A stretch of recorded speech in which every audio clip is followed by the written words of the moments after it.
कारक प्रकरण के व्याख्यानों के क्रम में आज हम अकथितम च सूत्र के अंतर्गत एक वार्तिक है उसको देखेंगे और उसके साथ साथ व्याकरण शास्त्र का एक थोड़ा सा दिमाग लगाने वाला सूत्र जो आप सबको बहुत सारे लोगों को कठिन लगता है, उसके उदाहरणों के कारण, उदाहरण श्लोकात्मक दे दिया, उस उदाहरणों के कारण कठिन लगता है, पर सूत्र वस्तुतः सरल है।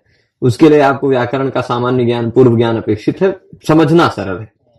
गति बुद्धि प्रत्यवसानार्थ शब्द कर्मा कर्म काणा मणिकर्ता सणव, ऐसे सूत्र को देखेंगे। और उससे पहले अकथितम च सूत्र को पिछले व्याख्यान में हमने देखा था, उसके वार्तिक को देखेंगे। उस अकथितम च सूत्र के अंतर्गत एक वार्तिक आता है सिद्धांत कौमुदी में, आप देखेंगे तो वो वार्तिक है अकर्मक धातुभिर योगे देशः कालो भावो गंतव्यो ध्वा च कर्म संज्ञक इति वाच्यम। अकर्मक धातुभिर योगे, अकर्मक धातुओं के योग में। कैसी धातुओं के योग में? अकर्मक धातु। देखिए भाई, धातु दो प्रकार की होती है, मतलब कुछ मूल रूप से दो तीन प्रकार की है। कुछ अकर्मक होती है, कुछ द्विकर्मक होती है, कुछ सकर्मक होती है। अकर्मक का तात्पर्य क्या होता है कि जिन धातुओं के साथ कर्म का प्रयोग न हो सके। जैसे धातु यानी क्रिया होती है, क्रिया के साथ आप कैसे पहचानेंगे कि क्या कौन सी सकर्मक है कौन सी अकर्मक है? उसके पहचानने का तरीका बहुत सरल है। आप सरलता से हिंदी में ही, पढ़ता है क्या पढ़ता है? पुस्तक। खाता है क्या खाता है? उत्तर आएगा रोटी। जो कुछ भी पीता है पानी, उत्तर आता है। परंतु हंसता है क्या हंसता है? उसका ऐसा कोई जवाब। सोता है है ना? तो ऐसी जो धातुएं होती हैं वो धातुएं अकर्मक होती, जिनके साथ कर्म का प्रयोग संभव नहीं होता। तो ऐसे अकर्मक धातुओं के योग में, अकर्मक धातुओं के योग में जो देश है, देश मतलब एक कोई स्थान विशेष का नाम, अथवा काल यानी समय, देश समय जानते हैं, भाव यानी क्रिया, क्रिया, और फिर गंतव्य मार्ग, गंतव्योध्वा का तात्पर्य क्या होता है? गंतव्य मार्ग। तो ये चारों चीज कर्म संज्ञक हो जाते हैं। अकर्मक धातु है, उसके साथ कर्म का प्रयोग नहीं हो सकता है, उसके साथ कर्म का प्रयोग नहीं हो सकता है। फिर भी अकर्मक धातु के साथ यदि इन चारों का प्रयोग हो, किसका? देश का, काल का हो, क्रिया का हो और गंतव्य मार्ग का हो, तो ये अकर्मक धातु के योग में ये चारों कर्म बन जाते हैं। और कर्म हो जाएंगे तो आप जानते ही हैं, कर्मणि द्वितीय, अनुक्त होने पर कर्म में द्वितीय विभक्ति लग जाती है। बहुत सिंपल है। देश का उदाहरण है कुरु। कुरु देश है, ठीक? वहां कुरु देशवाची शब्दों में बहुत सामान्यतः बहुवचन का प्रयोग होता है। तो कुरुन स्वपीति, कुरु देश में सोता है। स्वपीति यह क्या है? अकर्मक धातु है। स्वपीति कैसा है? अकर्मक धातु है। भाई आप देखेंगे, खाता है तो क्या खाता है? रोटी आएगा उत्तर। पीता है पानी पीता है, उत्तर आएगा। पढ़ता है पुस्तक पढ़ता है, उत्तर आएगा। देखता है मूवी देखता है या और कुछ भी देखता है, उत्तर आएगा। क्या पूछने पर, क्या करके पूछ लीजिए, उत्तर जो आए वही कर्म है। परंतु सोता है, उत्तर नहीं आएगा। अब अगर हो सकता है क्या सोता है, कुछ लोग कहेंगे कि हम उत्तर दे देंगे भाई बंदर सोता है, ऐसा उत्तर दे देंगे तो भाई वो शयन क्रिया का कर्ता उत्तर आएगा, कर्म नहीं आएगा, है ना? सो रहा है बंदर, ऐसा कुछ लोग सोच सकते हैं। तो ऐसे बता दें, वह कर्म उत्तर में नहीं आएगा। इसलिए स्वपीति यह कैसा धातु है? अकर्मक, अकर्मक धातु है। इस अकर्मक धातु के योग में यह एक देश है, कुरु देश का नाम है। तो ये कुरु देश के कर्म संज्ञा हो गई। कर्मणि द्वितीया से द्वितीय विभक्ति लगी, द्वितीय बहुवचन कुरून बनेगा। कुरून स्वपीति यानी कुरु देश में सोता है। इसके बाद देखेंगे मासम आस्ते। आस्ते, आस उपवेशने, आस मतलब बैठना, अर्थ वाला आस धातु है। महीने भर बैठता है, ठीक? तो मास क्या है? कालवाची शब्द है, कालवाची शब्द है। उसके साथ साथ अकर्मक धातु का योग है। अकर्मक धातु के योग में कालवाची शब्द की, मास की कर्म संज्ञा हो गई। अकर्मक धातु के योग में देश की, काल की, भाव यानी क्रिया की। गोदोह एक क्रिया है ना? गोदोह, गोदोहम आस्ते। यह क्या है कि यस्य च भावेन भाव लक्षणम, शायद कारक का प्रकरण का आगे आप सूत्र पढ़ेंगे। यदि पूर्व संस्कार होगा तो भाव यानी होता है क्रिया। एक क्रिया से दूसरी क्रिया लक्षित की जाती है, वो उस जगह पर प्रसंग पर अर्थ है।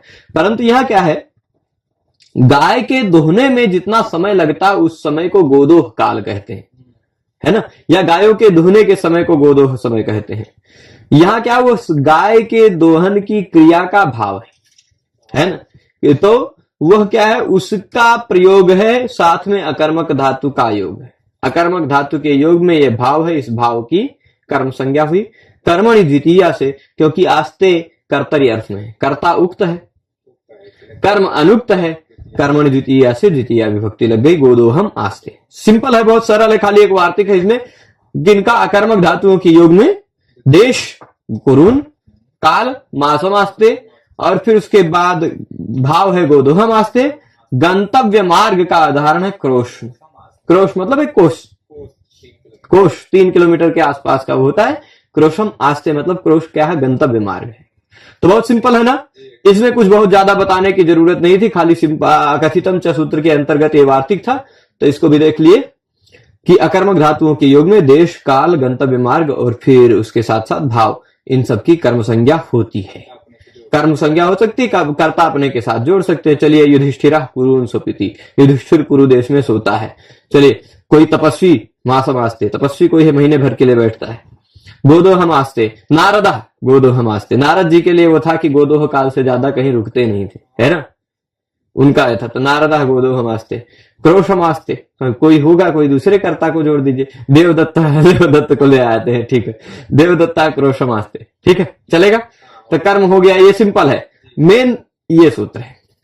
ये सूत्र है गति बुद्धि प्रत्यवसानार्थ शब्द कर्मा कर्मकाणा मणिकर्ता सणु। इसमें पहले बुद्धि को स्थिर कर लेंगे तो फिर ये सूत्र पूरा समझ में आएगा। समय लूंगा मैं आप सबका, लेकिन मेरा यह उद्देश्य है, यह लक्ष्य है कि इस सूत्र को पूरी तरह से आपकी बुद्धि में उतारना, आप इसके प्रत्येक अर्थ का उदाहरण समझ पाए। क्योंकि यहां पर उदाहरण में इन्होंने क्या किया है, भट्टो जी दीक्षित जी ने उदाहरण श्लोकात्मक दे दिया है ना। आप देख पा रहे होंगे उदाहरण कैसा है, उदाहरण श्लोकात्मक है, इसलिए समझने में कुछ लोगों को कठिन लग जाता है कि भाई ये एक उदाहरण हो गया, ये दूसरा उदाहरण हो गया, ये तीसरा उदाहरण है, ये चौथा उदाहरण है, ये पांचवा उदाहरण। 5 प्रकार है, 5 प्रकार के धातुओं के प्रयोग में, 5 प्रकार के धातुओं के प्रयोग में अनंतावस्था का कर्ता अनंतावस्था में कर्म बन जाता है। ठीक है, मैं बहुत सिंपल इसको लौकिक उदाहरण बता दूं। लौकिक हिंदी भाषा में यदि उदाहरण दिया जाए तो आप सब कहेंगे कि मैं पढ़ता हूं, क्रिया है, एक वाक्य है ना, मैं पढ़ता हूं, ऐसा एक वाक्य प्रयोग किए। यहां पर इस वाक्य में कर्ता कौन है, मैं लिख के बताता हूं। यहां पर देख लीजिए, लिख देता हूं, क्या है, मैं पढ़ता हूं, या फिर राम पढ़ता, ऐसा होता कोई दिक्कत नहीं, ठीक। मैं पढ़ता हूं या राम पढ़ता है, ऐसा कोई भी एक करता हो, ठीक। तो मान लीजिए मैं करता हूं, मैं करता हूं, पढ़ना क्रिया है, ठीक है। तो ये क्रिया कैसा, ये वाक्य कैसा, साधारण वाक्य है ना, सिंपल वाक्य। परंतु प्रेरणार्थक में यही वाक्य लगा दिया जाए, मैं पढ़ता हूं, इसको कोई कह दे कि गुरुजी मुझे पढ़ाते हैं, है ना, गुरुजी मुझे पढ़ाते हैं। तो अब इसका इस कर्ता जो है, यह कर्ता कर्म बन जाएगा। सिंपल बात है ना। आप, मैं पढ़ता हूं, मैं करता था, गुरुजी मुझे पढ़ाते हैं, गुरुजी कर्ता हो गए, गुरुजी प्रेरक हो गए, मैं कर्म बन गया। यही बात इस सूत्र का तात्पर्य है। इतना सिंपल है, लेकिन कंफ्यूज हो जाते हैं भाई। जो सामान्य अवस्था में करता है वह प्रेरणार्थक अवस्था में कर्म बन जाता है। उसी को अणिकर्ता, मतलब क्या कहा है इन्होंने सूत्र में, कहा है अणिकर्ता सणु। अण्यंतावस्था में जो करता था सणु, ये देख लीजिए 1452 नंबर का सूत्र है, शायद ध्यान होगा तो 1449 नंबर का सूत्र था, कर्तुरीप्सिततमं कर्म। उसी से कर्म की अनुवृत्ति आ रही है।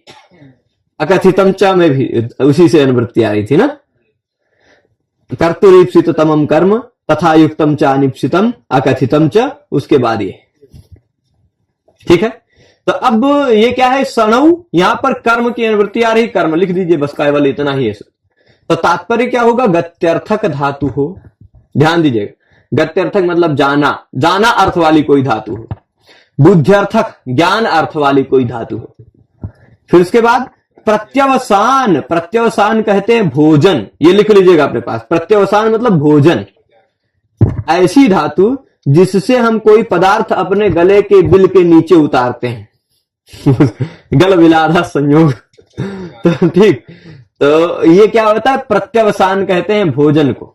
अब पीना भी भोजन में ही आ जाएगा, प्रत्यवसान में ही आ जाएगा, पीना खाना सब कुछ, जिसमें भी जो भी कुछ पदार्थ हम अपने गले के बिल के नीचे ले जा रहे हैं वो होता है प्रत्यवसान। प्रत्यवसान अर्थ ये 3 प्रकार के अर्थ वाले, गति अर्थ वाला, गति अर्थ वाला, बुद्धि अर्थ वाला, प्रत्यवसान अर्थ वाला, 3 प्रकार के हो गए धातु। फिर उसके बाद शब्द कर्मक धातु। शब्द कर्मक धातु मतलब ऐसी धातु जिसका कर्म शब्द हो सके, यानी जिसमें कोई शब्द रूपी कर्म किया जाता है ना, जैसे पढ़ाना, मैं पढ़ाऊंगा तो शब्द कर्म करूंगा ना, तो ऐसी शब्द कर्मक धातु। और उसके साथ साथ शब्द कर्म अकर्मक, अकर्मक भी दिख रहा होगा, शब्द कर्म अकर्मक, ऐसी अकर्मक धातु यानी आप जानते हैं जिसमें कर्म का प्रयोग ही ना हो सके। ऐसी धातुओं के प्रयोग में अण्यंतावस्था यानी सामान्य अवस्था में जो करता है वही कर्ता ण्यंतावस्था में कर्म बन जाता है। अब अण्यंतावस्था और ण्यंतावस्था हो सकता है आपको न समझ में आती हो, जो बहुत सामान्य लोग होंगे हो सकता है उनको न समझ में आए, तो उनको बता दूं, प्रेरणा अर्थ में एक णिच प्रत्यय होता है। कौन सा प्रत्यय होता है? मैं लिख देता हूं, ये कौन सा प्रत्यय यहां लिख दीजिए, णिच। प्रेरणा अर्थ में णिच प्रत्यय होता है। णिच में से सामान्यतः च की संज्ञा होने के बाद लोप होकर केवल अणि बचता है, ठीक है, णी बचता है। अब णी जिसके अंत में है वो क्या हो जाएगा? अण्यंत। णिच जिसके अंत में है वो अणिजंत हो जाएगा। अणिजंत भी कह सकते हैं, अण्यंत भी कह सकते हैं, बात एक ही है ना। तो अण्यंत अवस्था यानी णी प्रत्यय लगा है प्रेरणा अर्थ में। अण्यंतावस्था यानी प्रेरणा वाली अवस्था, जैसे मैं पढ़ता हूं तो गुरुजी पढ़ाते हैं वो वाली अवस्था, पढ़ने की मैं खाता हूं, माताजी खिलाती हैं, खिलाने वाली अवस्था है ना, ये वाली अवस्था होगी ना। मैं बैठता हूं, गुरुजी बैठाते हैं, तो वो प्रेरणा है, सब जगह प्रेरणा, ठीक है। तो वो प्रेरणा अर्थ में बैठाते हैं, खिलाते हैं, पढ़ाते हैं, ये जो जहां पर कर्ता का व्यापार में कोई दूसरा एक प्रयोजक है, कोई एक दूसरा प्रेरक है, ऐसी स्थिति आती है, वह अण्यंतावस्था कहलाती है। णिच प्रत्यय उसी अवस्था को बताता है, ठीक है। और णिच प्रत्यय नहीं लगाया तो सामान्य अवस्था है, नॉर्मल है, मैं बैठता हूं, मैं खाता हूं, मैं पढ़ता हूं, मैं जाता हूं, ये सब वाली अवस्था, ठीक है। तो णिच वाली अवस्था और अणिच वाली अवस्था, ये दोनों अवस्था यदि आप समझ गए तो फिर पूरी बात समझ में आ जाएगी, ठीक है। णिच वाली अवस्था कौन सी है? प्रेरणा वाली अवस्था है। जैसे कृष्ण मक्खन खाते हैं लेकिन माता जी मक्खन खिलाती, तो कृष्ण मक्खन खाते हैं, यहां मक्खन खाने की क्रिया के कर्ता कृष्ण है।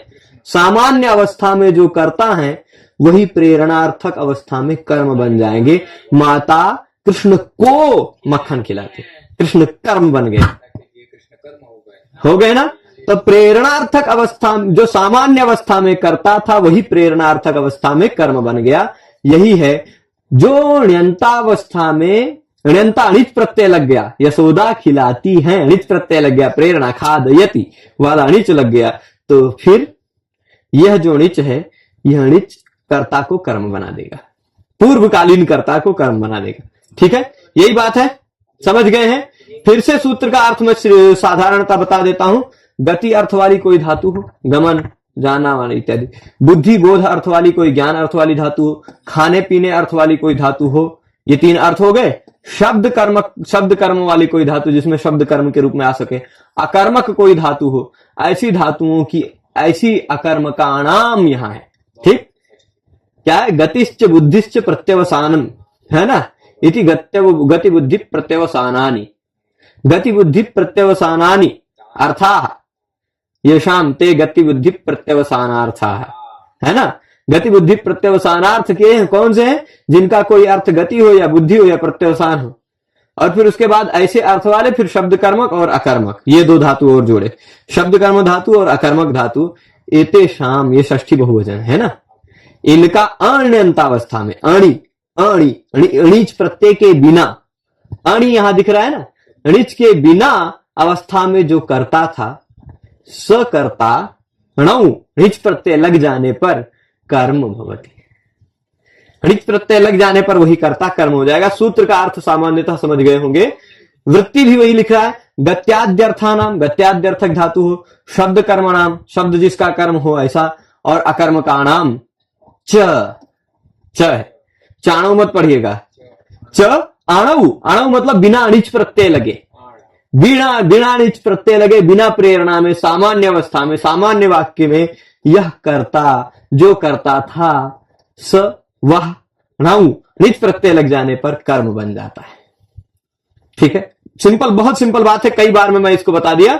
अब यहां यदि उदाहरण लट लकार में दिया होता तो उदाहरण बहुत अच्छे से समझ में आता है ना, वर्तमान काल में दिया होता तो उदाहरण बहुत अच्छे से समझ में आता, लेकिन यह लंग लकार में दे दिया। पहले तो आपको समझना पड़ेगा निच प्रत्यय लगता है तो क्या होता है, फिर आप निच प्रत्यय लगने के बाद लट लकार के सिवाय अन्य लकारों में उसका रूप चलाएंगे।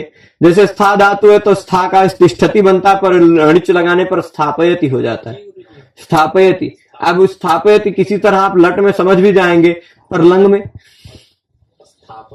है ना, लंग में थोड़ा सा वैसे, फिर लिट में स्थापयांचकार, स्थापयांच क्रतुः, स्थापयांच क्रुः, ऐसा रूप बनेगा। स्थापयिता, स्थापयितारो, स्थापयितारः लुट में बनेगा। स्थापयिष्यति, स्थापयिष्यतः लिट में बनेगा। स्थापयतु, स्थापयतात, स्थापयताम, स्थापयत लोट में बनेगा।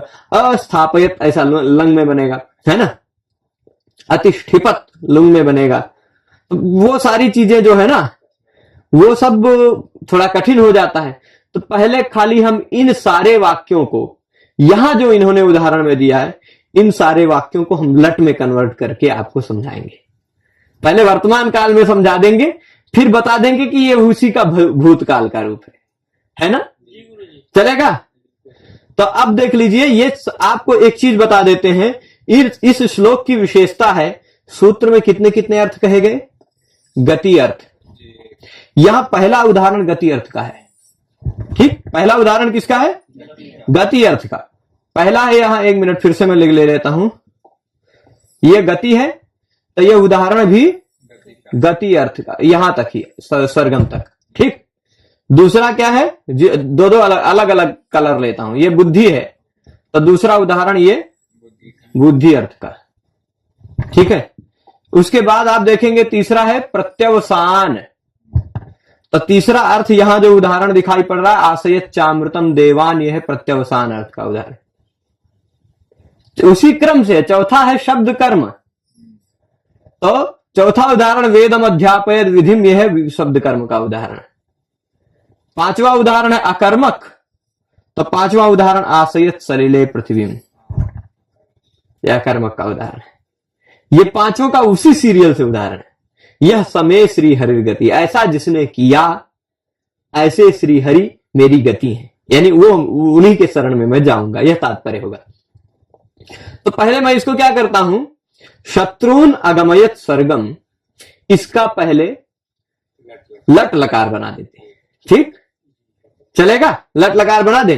तो इसका सरल वाक्य ऐसा होगा, आप लट में लिख लीजिए, पर याद रख लीजिए, ऐसा याद रख लीजिएगा, शत्रवः सर्गम, पहले लट में, फिर उसके बाद गच्छन्ति, शत्रु लोग स्वर्ग जाते हैं, शत्रवः सर्गम गच्छन्ति, दिख रहा है सबको, शत्रवः सर्गम गच्छन्ति, सिंपल वाक्य हुआ लट लकार का। अब ये बताइए गत्यर्थक है कि नहीं है, हम केवल लट में कन्वर्ट करके इसलिए बता रहे हैं कि समझ में आ जाए आपको, ठीक है। फिर लंग भी बता देंगे, ऐसा नहीं कि नहीं बताएंगे, लंग भी बता देंगे, पर लट के माध्यम से बताने पर और अच्छा आसान रहेगा। शत्रवा स्वर्गम गच्छन्ति गत्यर्थक है, सूत्र ने क्या कहा था, गत्यर्थक होना चाहिए, अण्यंतावस्था है, ऋच प्रत्यय तो नहीं लगा है ना, प्रेरणा तो नहीं हो रहा है ना, अण्यंतावस्था है, उसमें कर्ता कौन है, स्वर्ग गमन की कर्ता कौन है? स्वर्ग कौन जा रहे हैं? शत्रु। तो शत्रवः करता है, अन्यंतावस्था में यह करता है। परंतु यही गच्छन्ति अगर हम ऋच प्रत्यय लगाकर प्रेरणा अर्थ में ले आए, और शत्रु लोग स्वर्ग क्यों जा रहे हैं? उनको स्वर्ग कोई भेज रहा होगा ना। कौन भेज रहा है? कोई मार रहा है। मान लीजिए फिर हरि को कर्ता ले आए। कर्ता किसको ले आए? हरि को। एक वचन है हरि, अकेले हैं हरि, बहुत सारे शत्रुओं को स्वर्ग भेज रहे हैं। ठीक, यहां हरि को ऐसे रखते हैं घेर के। अब शत्रवः स्वर्गम गच्छन्ति अण्यंतावस्था है, इसके कर्ता है शत्रवः। परंतु यदि इसी को अण्यंतावस्था में ले जाएंगे, गच्छन्ति को हम ऋच प्रत्यय लगाकर गमयति बना देंगे। गमयति इसलिए बनाएंगे, आप कहेंगे कि यहां बहुवचन था, यहां एक वचन क्यों कर देंगे? क्योंकि भाई इन सबके गमन क्रिया का प्रेरक कोई दूसरा हो जाएगा, और वो प्रेरक हरि एक है ना। इसलिए गच्छन्ति को हमने गमयति कर दिया, क्योंकि हो सकता है पुत्र बेटे खाना खा रहे हैं, बहुत सारे पुत्र हैं खाना खा रहे हैं, लेकिन माता बेटों को खाना खिलाती है, एक है। माताएं खिलाती हैं ऐसा नहीं हो जाएगा, ठीक है। तो वह प्रेरणार्थक का कर्ता एक ही है, प्रयोजक एक ही है, प्रेरक एक ही है उनका जाने का। इसलिए हमने इसको कन्वर्ट तो किया प्रेरणार्थ में ऋच प्रत्यय में, पर इसको एक वचन में कर दिया। तो अब देखिए अण्यंतावस्था में ये कर्ता थे, ऋच प्रत्यय लग जाने पर ये कर्म हो जाएंगे। तो शत्रवः प्रथमा कर्म यहां इसके द्वारा कौन सा उक्त है? इसके द्वारा उक्त है कर्ता, कर्ता उक्त है, कर्ता है हरि, प्रयोजक कर्ता, वो प्रथमा हो गए। कर्म है, कर्म अनुक्त हो गया। कर्म में कौन सी विभक्ति लगती है? द्वितीया लगती है। ये कितने वचन है? बहुवचन, तो ये भी बहुवचन हो गया। हरि शत्रुन स्वर्गम स्वर्गम गमयति। सिंपल है ना, हरि शत्रुन स्वर्गम गमयति। अब यह जो गमयति है ना, जैसे गच्छति बनता है, गच्छति का लंग लकार में अगच्छत बन जाता है। अच्छा, लट लकार से सामान्यतः लंग लकार में कन्वर्ट करने का बहुत सिंपल उपाय बता दूं। लट लकार है, लट लकार से लंग लकार में कन्वर्ट करने का बहुत सिंपल उपाय है, यह है गच्छति, है ना। इसी को हमने लंग में बदलना है, तो इस ई को हटा दीजिए, इसको हलंत कर दीजिए, अंतिम ई का लोप कर दीजिए, इतश्च नियम लग जाता है, और अट का आगम कर दीजिए, अगच्छत, है ना। वही अंतिम ई को हटा दीजिए, आगे आ को लगा दीजिए, लंग लकार हो जाता है। सामान्यतः सभी जगह नियम नहीं लगेगा, ज्यादातर जगह लग जाएगा। तो वही यहां लगा देते हैं, ती में से ई को हटा दिया, आ लगा दिया, क्या हो गया? अगमयत हो गया ना। अब देखिए शत्रुन स्वर्गम अगमयत, वही है ना, आ गया शत्रुन स्वर्गम अगमयत, हुआ वही उदाहरण है ना। लट लकार में करके बताने का प्रयोजन यही है कि आपको विषय आसान हो जाए। इसका वैसा सामान्य वाक्य था, शत्रवः स्वर्गम अगच्छन, शत्रवः स्वर्गम अगच्छन, सामान्य वाक्य था। वहां स्वर्गम अगच्छन इस लंग लकार की क्रिया के कर्ता थे शत्रवः, वो कर्म बन गए शत्रुन हो गए, हरि प्रेरक हो गए, इसलिए अगमयत एक वचन हो गए। शत्रुन स्वर्गम कहा अगमयत, श्री हरि। ठीक है, पहला उदाहरण गत्यर्थक का क्लियर है। कौन सा अर्थ वाली धातु है? गति अर्थ वाली। आगे चलते हैं बुद्धि अर्थ पे। बुद्धि अर्थ का उदाहरण देख लीजिएगा। यहां स्वे मतलब होता है स्व, स्वजन होते हैं ना, स्वजन, अपने लोग। तो अपने लोग क्या है? स्व शब्द है, सर्वनाम शब्द है, उसका रूप स्व, स्वौ, स्वे ऐसा रूप चलता है ना। अपने लोग एक है, स्वजन, स्वजन, अपना आदमी। लेकिन दो लोग हैं, स्वौ जनौ। बहुत लोग हैं अपने, तो स्वे जना होता है ना, तो वह स्वे है, स्वे बहुवचन वाला, ठीक, अपने लोग हैं। तो स्वे वेदार्थम, वेदार्थम विदंती, विदंती प्रयोग करते हैं लट लकार का, है ना। वेत्ति वित्तः विदंती, लट लकार हम इसीलिए प्रयोग कर रहे हैं। अब देख लीजिए, स्वे मतलब अपने लोग, वेदार्थम विदंती, वेदार्थ जानते हैं, जानते हैं, विद ज्ञाने है ना, विद ज्ञाने धातु है, ज्ञाने मतलब ज्ञान होना, मतलब बुद्धि होना, बुद्धि अर्थ है, बुद्धि अर्थ वाला ही उदाहरण है ना, बुद्धि अर्थ वाला धातु है। बुद्धि अर्थ वाला धातु का प्रयोग कैसा है, अण्यंतावस्था है कि ण्यंतावस्था है, सामान्य अवस्था है कि प्रेरक अवस्था है, सामान्य अवस्था ना, कि अपने लोग वेद के अर्थ को जानते हैं।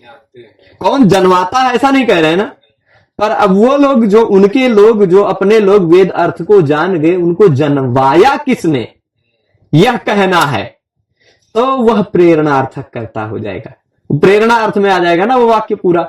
तो अब विदंती को हम प्रेरणा अर्थ में ले जाना चाहते हैं, तो विद धातु से हम ऋच प्रत्यय लगाकर वेदी धातु बना लेंगे, और वेदी धातु का वेदयति रूप बन जाता है, वेदयति, वेदयति है ना, रूप क्या बन जाएगा, वेदयति।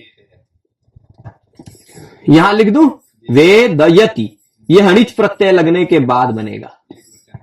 अब ऋच प्रत्यय लग जाएगा लट लकार में, एक वचन क्यों हो जाएगा, क्योंकि हरि प्रेरक है, वो एक ही है, इसलिए यह विदंती भले बहुवचन था, भले ये स्वे लोग बहुत सारे थे इसलिए विदंती बहुवचन था।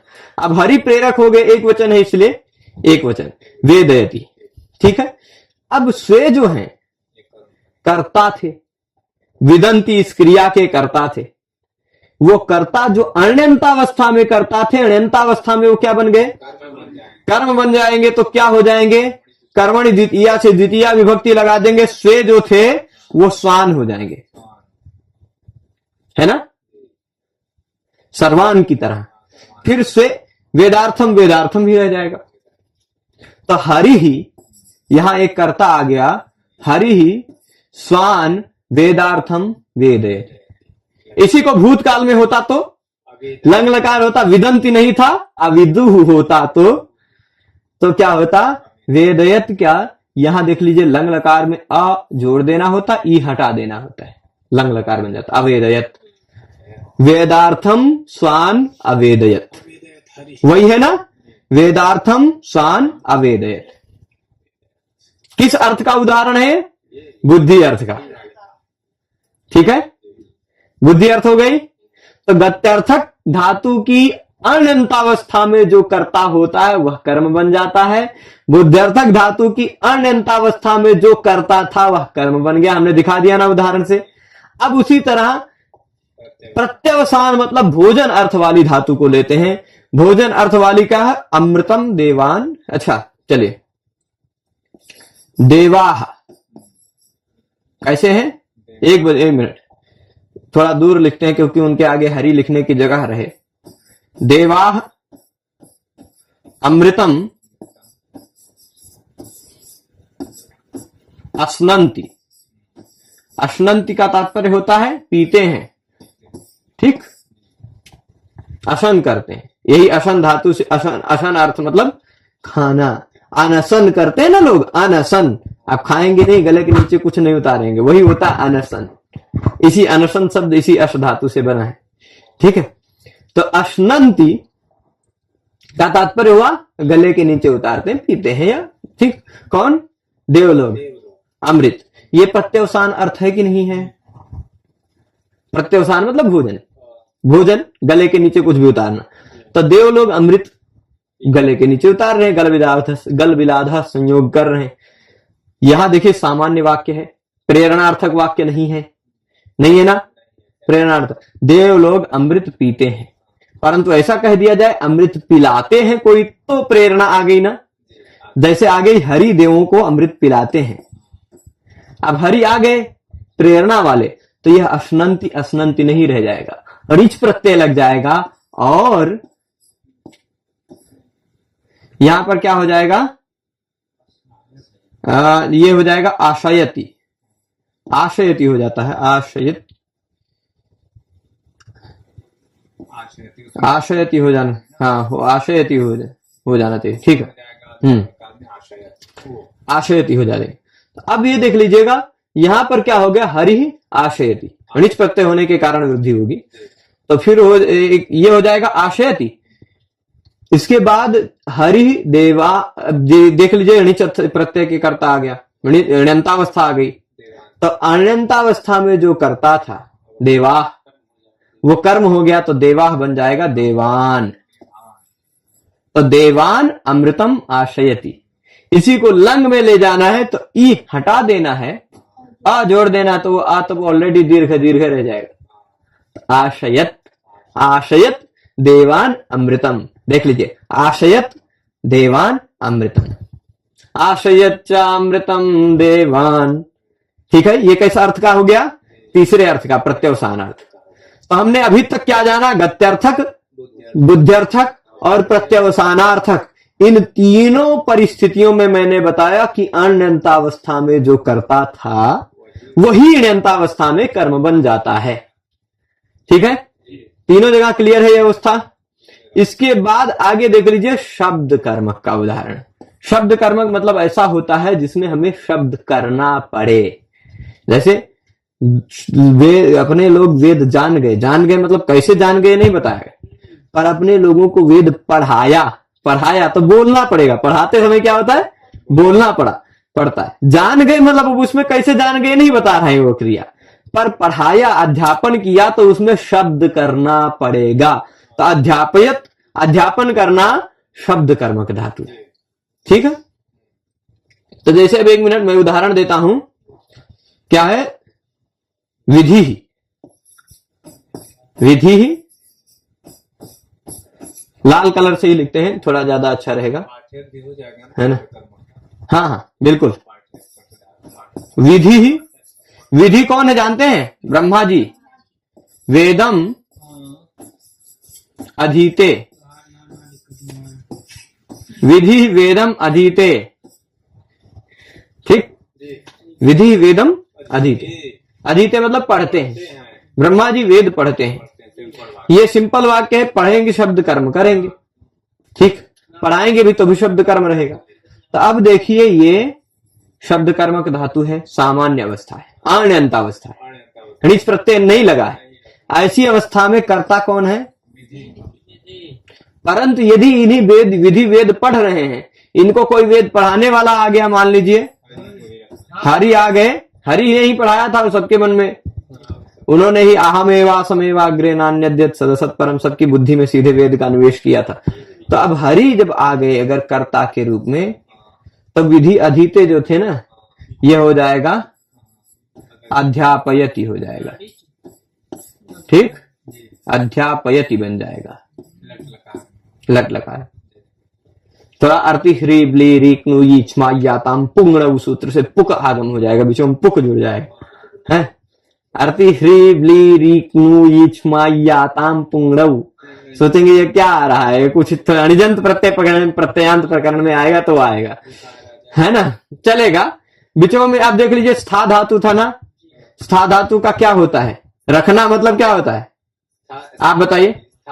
रस रखना मतलब स्थापयति। ये बीचों में प कहां से आ गया? स्था धातु, वो में तो पा नहीं था, वो पुक का आगम, वो बीचों वही पा जुड़ता है यहाँ भी अध्यापयति में, वो है सूत्रवा है। ठीक, जिस सूत्र से स्था में स्थापयति आ जाता है, दा में दापयति हो जाता है ना?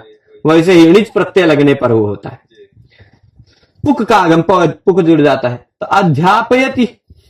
ठीक, यह णिच प्रत्यय वाली अवस्था हो गई। तो णिच प्रत्यय की अवस्था में जो बिना णिच की अवस्था में जो करता था, णिच प्रत्यय लगने पर कर्म बन गया ना, तो विधि बन गया विधिम बना। तो हरि विधिम वेदम अध्यापयति, है ना? अध्यापयति।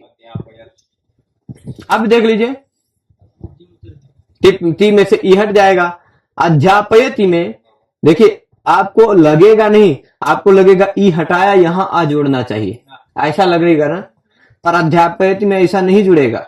अध्यापयति में अधि का पहले से अ उपसर्ग है, उपसर्ग के बाद तो जुड़ेगा, धातु के पहले आ जुड़ेगा ना, उपसर्ग बदियम। तो अध्या में ऑलरेडी आ दिखाई पड़ रहा है, वही आ में एक और आ जुड़ गया तो फिर वो वैसे ही रह जाएगा, तो अध्यापयत होगा, है ना? अध्यापयत। तो विधिम वेदम अध्यापयत। ठीक है, जैसे देख लीजिए कोई व्यक्ति है, अब क्या होता है, कुछ लोग नहीं जान पाते हैं, लंग लकार का रूप चलाते समय मैं बता दूं तो एक उदाहरण है भवती।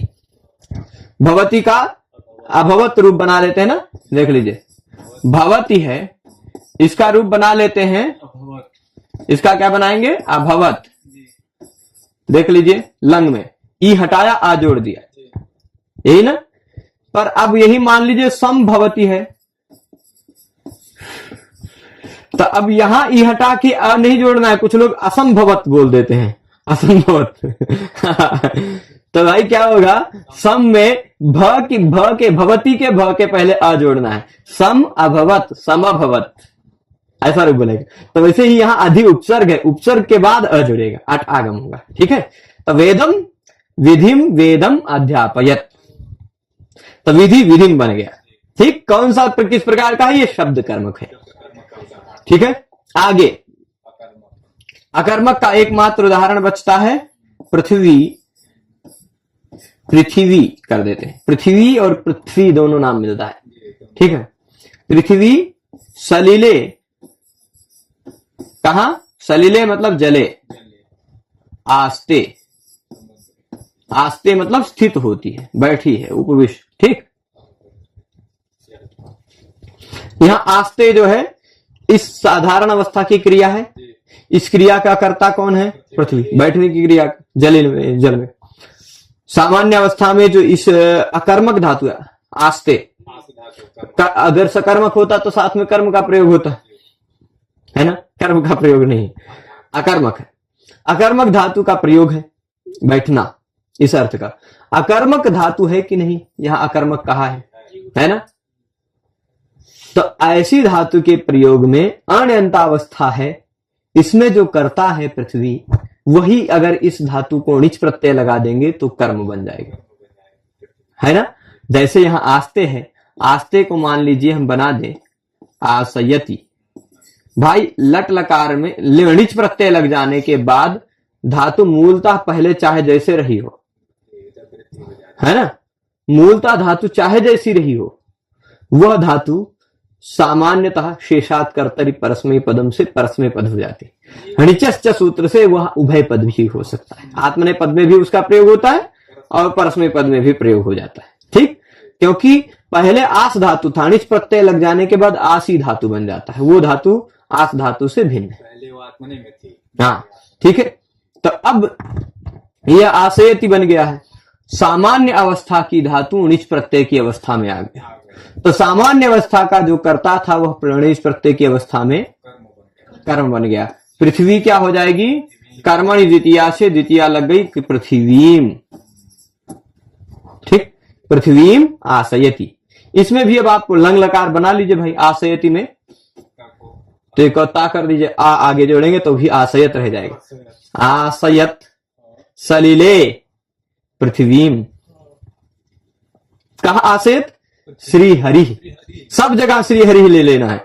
श्री हरि शत्रुन सर्गम अगमयत, श्री हरि ये गत्यर्थक हो गया, स्वान वेदार्थम अवेदयत, श्री हरि देवान अमृतम आशयत, श्री हरि विधिम वेदम अध्यापयत, श्री हरि सलिले पृथ्वीम आशयत, सह श्रीहरि में गति, वो श्रीहरि मेरी गति है, ठीक है। तो पांचों प्रकार के उदाहरण हुए, हो गए ना। तो ऐसे पांच हुए, आप कहां गिन रहे हैं, गति, बुद्धि, प्रत्यवसानार्थ, शब्द कर्मक और अकर्मक, पांच हुए ना। ये शत्रुन अगमयत सर्गम 1, वेदार्थम स्वान अवेदयत 2, आशयत चामृतम देवान 3, वेदम अध्यापयत विधिम 4 और सलिले पृथ्वी आशयत 5। तो ये पांचों उदाहरण हुए गत्यर्थक, बुद्ध्यर्थक, प्रत्यवसानार्थक, शब्द कर्म, अकर्मक। आप क्रमशः अगर ये श्लोक याद रखते हैं तो आप परीक्षा में गड़बड़ नहीं होंगे, है ना। 3 लाइन याद रखना है, आप खुद से, वो हो सकता है अगर भूल भी गए तो शायद ये ध्यान आ जाएगा शत्रुन अगमयत तो गत्यर्थक का है, क्योंकि अगमयत दिखाई पड़ रहा है। वेदार्थम स्वान अवेदयत, यहां क्या है, वेद, विद ज्ञाने अर्थ, ज्ञान अर्थ, बुद्धि अर्थ। अध्यापयत और अवेदयत में अंतर है। अध्यापन करने में शब्द करना पड़ता है, वो शब्द कर्मक है। अवेदयत में जान गए, ज्ञान है ना, वो बुद्ध्यर्थक है। फिर उसके बाद प्रत्यवसान, भाई प्रत्यवसान मतलब भोजन है ना। आशयत चामृतम देवन, अमृत आ गया, देवताओं को अमृत पिलाया, भोजन अर्थ वाला, साफ साफ स्पष्ट प्रतीत हो रहा है ना। और फिर उसके बाद वेदम अध्यापयत विधिम हो ही गया। पृथ्वी सलिले आसे, पृथ्वी को सलिल में स्थापित किया, वहां आस उपवेशन धातु अकर्मक है, अकर्मक का उदाहरण हो गया। तो पांचों प्रकार के उदाहरण हो गए सूत्र में। अब किसी को कोई दिक्कत नहीं, यानी णिच प्रत्यय के बिना अवस्था में जो कर्ता होता है, णिच प्रत्यय लग जाने पर वह कर्म हो जाता है इन 5 प्रकार की धातुओं में। ये इसका निष्कर्ष हुआ। तो अब देखिए, अब यहां प्रश्न उठेगा, गति इत्यादि किम, गति इत्यादि अर्थ होना चाहिए यही, ऐसा क्यों? तो गति इत्यादि अर्थ न लिखते सूत्र में, इतना अर्थवान न लिखते, खाली इसे लिख देते अणि कर्ता सणऊ, तो चाहे जैसा अण्यंतावस्था का कर्ता होता, वह अण्यंतावस्था में कर्म बनने लग जाता। गति इत्यादि अर्थ कहा गया तो इन्हीं अर्थों की धातुओं का कर्ता कर्म बनेगा। अगर गति इत्यादि न कहते तो किसी भी प्रकार की धातु के कर्ता को कर्म बनाने लग जाते हम, है ना। तो जैसे ये दिक्कत आ जाती, पाचेत देवदत्तम देवदत्तेन, उदाहरण क्या दे रहे हैं, देवदत्ता, उदाहरण में घटा देता हूं, देवदत्ता नहीं, अभी बताएंगे, ओदनम पचति, ठीक, देवदत्ता ओदनम पचति, सामान्य वाक्य है। यह किस अर्थ वाला है? ना तो गति है, ना बुद्धि है, ना प्रत्यवसानार्थ है, ना शब्द कर्मक है, ना अकर्मक है, कोई अर्थ नहीं है ना। पर सूत्र में यह अर्थ कहा गया है, सूत्र में यह अर्थ होगा तो उसका कर्ता अण्यंतावस्था में, जो करता है वह अण्यंतावस्था में कर्म बन जाता है, ऐसा कहा गया है ना। यानी इन अर्थों वाली धातु होनी चाहिए, ये उन अर्थ वाली नहीं है ना। तो यहां कर्ता कर्म नहीं बनेगा ना, कर्ता कर्ता ही रह जाएगा ना। कर्ता अगर कर्म बन जाता तो देवदत्त में द्वितीय लग जाने, पर कर्ता कर्ता ही रह गया, ये बात समझेंगे। पर अगर सोचिए सूत्र में गति बुद्धि प्रत्यवसानार्थ शब्द कर्मा कर्मकाणाम न कहा जाता तो क्या होता है ना। अगर सूत्र में गति बुद्धि प्रत्यवसानार्थ शब्द कर्मा कर्मकाणाम न कहा होता, केवल इतना कह दिया होता अणि कर्ता सणऊ, तो अण्यंतावस्था में ये करता है, वह णौ में कर्म हो जाता है ना। इसलिए गति बुद्धि कहा गया है, गति बुद्धि ना कहते तो ये दिक्कत आती। अब देख लीजिए, गति बुद्धि कहा गया है, यानी यहां इस कर्ता को कर्म हम नहीं कर पाएंगे। हम कर्ता को कर्म कब कर पाएंगे? जब इतने अर्थ वाली धातु हो तो ही, है ना। उतने अर्थ वाली धातु यहां नहीं है, इसलिए हम कर्ता को कर्म नहीं कर पाएंगे। तो मान लीजिए देवदत्त खाना पका रहा है, देवदत्त ओदन पका रहा है, कोई स्वामी है उसका, देवदत्त के घर, ये देवदत्त किसी के घर पका, रसोईया है, पकाने वाला स्वामी है, कोई स्वामी जी है, उनसे पकवा रहे हैं। तो स्वामी देवदत्त से अगर ओदन पकवाते हैं तो क्या होगा? पचती नहीं हुआ, पाचयति हुआ, तो णिच प्रत्यय लग जाने पर यह पाचयति बन गया है, तो क्या होगा? तो देवदत्त जो करता है, क्या वो कर्म बन जाएंगे? बनेगा तो नहीं बन जाएंगे। अगर गति इत्यादि न कहा गया होता तो बन जाते। गति इत्यादि अर्थ कह दिया गया तो खाली गति इत्यादि अर्थों के होने पर ही कर्ता कर्म बनेगा। गति इत्यादि अर्थ कह देने पर इन्हीं अर्थों में कर्म होगा, गति इत्यादि न कहते तो ये भी कर्म बन जाता। यहां गति इत्यादि ना तो गति अर्थ है, ना तो बुद्धि अर्थ है, ना तो प्रत्यवसान अर्थ है, ना तो शब्द कर्मक है, ना अकर्मक है, इसलिए इसका कर्ता कर्म नहीं बना, कर्ता कर्ता ही रह गया। तो स्वामी ओदनम पाचयति, देवदत्त जो करता था वो करता ही रह गया। पर इस पाचयति कर्ता, पाचयति में जो तिंग प्रत्यय है उसके द्वारा प्रेरक कर्ता कहा जा रहा है, क्योंकि णिच के साथ साथ तिंग है। इस णिच के साथ साथ तिंग प्रत्यय के साथ उसका अर्थ क्या है? प्रेरक कर्ता। तो प्रेरक कर्ता में ही उक्त हुआ, उसमें प्रथमा लगी, है ना। प्रेरक कर्ता, प्रयोजक कर्ता उक्त हुआ, उसमें प्रथमा लग गई। ये कर्ता उक्त नहीं रह गया, एक ही कर्ता उक्त होगा ना एक प्रत्यय के द्वारा, तो ये कर्ता अनुक्त हो गया, इसलिए कर्तृकरण तृतीया से तृतीया लग गई। तो देवदत्तेन ओदनम पाचयति, कि देवदत्त करता था, करता ही रह गया, पर कर्ता अनुक्त हो गया ये वाला कर्ता, सामान्य कर्ता अनुक्त हो गया, प्रेरक कर्ता उक्त हो गया प्रेरणार्थक होने के कारण। तो जो उक्त कर्ता उसमें प्रथमा प्रातिपदिकार्थ हो गया, और जो अनुक्त करता है उसमें कर्तृकरण तृतीया से तृतीया लग गई। ठीक है, बात समझ में आ रही है ना। अब आगे देखिए, इसका तात्पर्य क्या हुआ, अण्यंतावस्था होनी चाहिए। अण्यंतावस्था, अणिकर्ता सणव ऐसा कहे हैं, है ना, अणिकर्ता सणव यानी अण्यंता नाम। देखिएगा, अण्यंता का जो करता है वही कर्म होगा। अण्यंतावस्था की कर्ता को फिर कर्म नहीं बनाने जाएंगे। आप सोचिए, अण्यंतावस्था में एक है, ऋच के बाद एक और ऋच लगाने जाएंगे, एक प्रेरक का भी प्रेरक। जैसे मान लीजिए यहां है गुरु जी है मेन, गुरु जी ने मुझसे कोई काम कहा तो उनके द्वारा प्रेरित हुआ मैंने किसी दूसरे को प्रेरित कर दिया। अब वह व्यक्ति काम कर रहा है तो वह उसका प्रेरक मैं, मेरा प्रेरक गुरु जी। ठीक, तो ये प्रेरक का भी प्रेरक अवस्था आ गई है ना, तो उस अवस्था में दिक्कत आती है। अण्यंता नाम किम, देखिए, गमयति यज्ञ देवदत्तो यज्ञ दत्तम तमय तमपरः प्रयुंक्ते। क्या तात्पर्य है, देवदत्त नाम का व्यक्ति देवदत्त नामक व्यक्ति यज्ञ दत्त को भेज रहा है ना। क्या है, देवदत्त नामक व्यक्ति यज्ञ दत्त को भेज रहा है, और उस देवदत्त को भी कोई दूसरा ने प्रेरित किया है कि तुम जाओ यज्ञ दत्त को भेज दो, है ना। तो तात्पर्य क्या हुआ, यहां पर तीन कर्ता हो गए, तीन कर्ता हुए, एक देवदत्त, एक यज्ञ दत्त, एक मित्रदत्त मान लीजिए, है ना। तो मित्रदत्त ने देवदत्त से कहा कि यज्ञ दत्त को भेजकर काम करवा लो। मित्रदत्त हुए मेन कर्ता, सबसे मेन प्रमुख, सबसे पहले प्रेरक।